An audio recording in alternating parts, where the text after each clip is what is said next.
Hi, welcome to Dhanush kitchen. இன்னைக்கு recipe பார்க்க போகிறோம்னா பழங்காய் கடலைப்பருப்பு குழம்பு.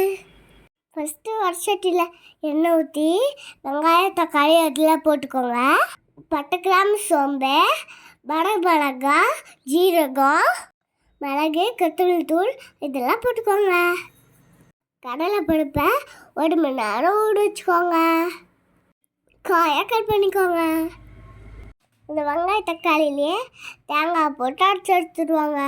எல்லாம் மையாக அரைச்சி எடுத்துடுவாங்க. இப்போ குக்கரில் எண்ணெய் ஊற்றி கடுகு இதெல்லாம் போட்டுக்கோங்க. கருவேப்பிள்ளை கட் பண்ணி வச்ச புடலங்காய் போட்டுக்கோங்க.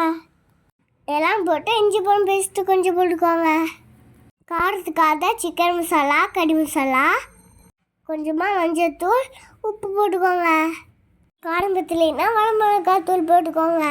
நல்லா ஒரு கலர் கிடைக்குங்கோங்க. இந்த குழம்பு செம டேஸ்டியாக இருக்கும். கறி குழம்பு மாதிரியே. அம்மா இது சூப்பராக செஞ்சுருந்தாங்க. இப்போ ஊற வச்ச கடலைப்பருப்பை எடுத்து போட்டு கலரிக்கோங்க. அரைச்சி வச்ச வெங்காய தக்காளி பேஸ்ட் எடுத்து ஊற்றிக்கோங்க. தண்ணி எவ்வளோ வேணுமோ அவ்வளோ சுற்றுக்கோங்க. கொத்தமல்லி தழை போட்டு மூடி வச்சு 3 விசில் விடுங்க. அதுதான் சூப்பரான குழம்பு ரெடி. இதை வீட்டில் சென்ட் பண்ணிட்டு மறக்காமல் கீழே கமெண்ட் பண்ணுங்கள். வாங்க சாப்பிடலாம். பாய். லைக் பண்ணுங்கள், கமெண்ட் பண்ணுங்கள், மறக்காமல் சப்ஸ்கிரைப் பண்ணுங்கள். பாய் சுட்டீஸ். தேங்க்ஸ் ஃபார் வாட்சிங். See you back.